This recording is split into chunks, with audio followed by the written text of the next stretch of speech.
Hi friends केमन आछो सबाई the cooking window चैनेले तोमादेर स्वागत जानाई। এই প্রচণ্ড গরমে তেল মশলা দেওয়া ডিমের ঝোল খেয়ে যদি তোমরা বোর হয়ে গেছো তাহলে একবার এইভাবে ডিমটা রান্না করে দেখো, দুর্দান্ত খেতে হয় কিন্তু বন্ধুরা। চলো তাহলে দেখে নিই প্রসেসটা। প্রথমে আমি 4টে ডিম জলে দিয়ে সেদ্ধ করে নেব। ডিমটা সেদ্ধ হোক ততক্ষণে আমি মশলাটা করে নিই। দেখো কড়াইয়ে 2 চামচ মতো তেল দিয়েছি, দিয়ে ওতে 4 কোয়া রসুন কেটেছিলাম সেটা দিয়ে দিলাম, আর হাফ ইঞ্চি মতো আদা দিয়ে ওটাকে একটু ভেজে নেব। তারপর আমি 2টো পেঁয়াজ কেটে রেখেছিলাম ছোট ছোট করে, সেই পেঁয়াজ দুটোও দিয়ে দেবো, দিয়ে সুন্দর করে ভেজে নেব পেঁয়াজটাও। আর এর সঙ্গে আমি 6টা থেকে 8টা মতো কাজুও দিয়ে দেব। তারপর কাজুটাও পেঁয়াজের সঙ্গে ভেজে নেব। এই যে দেখো মোটামুটি একটু ভাজা হয়ে গেছে। তারপর এতে আমি একটু তরমুজের বীজ দিয়ে দিলাম, দিয়ে সেটাকে একটু ভেজে নিলাম।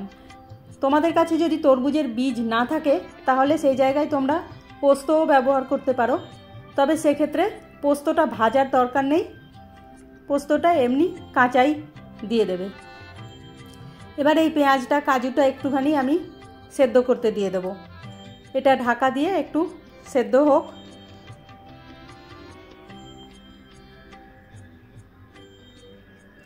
এই যে দেখো ঢাকা দিয়ে দিলাম, এবার একটু সেদ্ধ হবে, সেদ্ধ হয়ে গেছে। এবার এটাকে আমি গ্যাসটা বন্ধ করে ঠান্ডা হওয়ার জন্য ফ্যানের নিচে রেখে দেব, কারণ এটা ঠান্ডা না হলে মিক্সিতে পেশা যাবে না। আর এদিকে আমার ডিমগুলোও সেদ্ধ হয়ে গেছিলো। এবার ডিমটাকে ঠান্ডা জলের মধ্যে ধুয়ে নিলাম ভালো করে, নিয়ে একটু ঠান্ডা করে নিলাম, নিয়ে ডিমের খোসাগুলো সব ছাড়িয়ে নেব। এই যে ডিমের খোসাগুলো ছাড়িয়ে নিয়েছি। এবার এগুলোকে আমি ছুরি দিয়ে হাফ হাফ করে কেটে নেব। যদি তোমরা কাটতে না চাও তো চারিদিকটা অল্প চিড়ে দিলেও হবে, আমি কেটেই দিলাম, তাহলে এর টেস্টটা ঝোলেও যাবে, আবার ঝোলের টেস্টটাও এর মধ্যে আসবে, সেই জন্য। এই পেঁয়াজটা আর কাজুটা ভেজে যেটা রেখেছিলাম ফ্যানের নিচে ঠান্ডা হয়ে গেছে। এবার এটাকে আমি মিক্সির মধ্যে দিয়ে এটাকে খুব ভালো করে গ্রাইন্ড করে নেব। এই যে দেখো খুব সুন্দর করে গ্রাইন্ড করে নিয়েছি, নিয়ে এবার এটা রেখে দেব। এবার কড়াইয়ে কিন্তু তেলটা আমি দিয়েছি সাদা তেল বা রিফাইন্ড তেল। এই রান্নাটা কিন্তু রিফাইন্ড তেলেই হয়, সরষের তেলে নয়। এবার এই তেলে আমি ডিমগুলো একটা একটা করে দিয়ে দিলাম, আর তার মধ্যে অল্প একটু লবণ আর সামান্য একটু হলুদ দিয়ে দিলাম, দিয়ে ডিমগুলো এবার আমি উল্টে পাল্টে ভেজে নেব। খুব সাবধানে ভাজতে হবে, না হলে ডিমের কুসুমগুলো কিন্তু বেরিয়ে যাবে। এই যে দেখো এগুলো ভাজা হয়ে গেছে। এবার আমি ডিমগুলো তুলে নেব।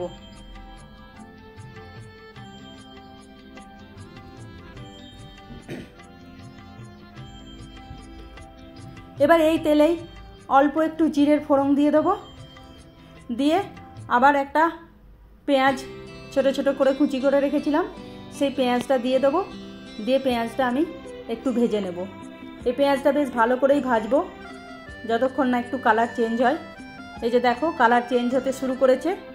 এবার আমি এর মধ্যে 1 চামচ জিরে আর হাফ চামচ ধনের পাউডার দিয়ে দেবো, দিয়ে সেটাকেও অল্প একটু নেড়েচেড়ে ভেজে নেব। আর দিলাম একটুখানি গরম মশলা।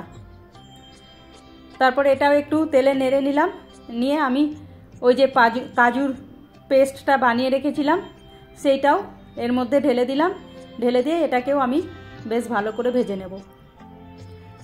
বন্ধুরা আমার রেসিপি যদি তোমাদের ভালো লাগে তাহলে একটা লাইক কমেন্ট অবশ্যই করে দিও, আর শেয়ার করে টাইম লাইনে রেখে দিও, যখন ইচ্ছে দেখো আর বানাও। যারা নতুন আমার ভিডিও দেখছো তাদের কাছে আমার রিকোয়েস্ট চ্যানেলটা সাবস্ক্রাইব করে রেখো, আর পাশের বেল আইকনটা প্রেস করে দিও, তাহলে যখনই আমি নতুন কোনো ভিডিও দেব তোমাদের কাছে নোটিফিকেশান চলে যাবে। এই যে দেখো কাজুর পেস্টটা আমি ভালো করে ভেজে নিলাম। ভেজে নেওয়ার পর ওর মধ্যে ওই মিক্সির কোটোটা ধুয়ে একটু জল দিয়ে দিলাম। জলটা দেওয়ার পর আমি ওর মধ্যে পরিমাণ মতো লবণও দিয়ে দিলাম, আর অল্প সামান্য একটু চিনি। যদি তোমরা পছন্দ না করো তো চিনিটা না দিলেও হয়, তবে এটার টেস্টটা একটু মিষ্টি মিষ্টি হয় বলে একটুখানি চিনি দিলাম। তারপর একটু গোলমরিচ দিয়ে দিলাম ওপর থেকে। তারপর এটা ফুটতে দিলাম। যেই এটা ফুটে গেল তখন এর মধ্যে আমি সব ডিমগুলো একটা একটা করে ফেলে দিলাম, দিয়ে আবার অল্প একটুক্ষণের জন্য ফুটতে দেব। এবার আর বেশি ফোটানোর দরকার নাই, কারণ মশলাটা আগেই রেডি হয়ে গেছে। এবার ডিমটা দিয়ে অল্প ফুটলেই ওপর থেকে দুটো কাঁচা লঙ্কা ছড়িয়ে দিলাম আর একটু ধনেপাতা। ব্যাস, তাহলেই আমার ডিমের কোরমা রেডি।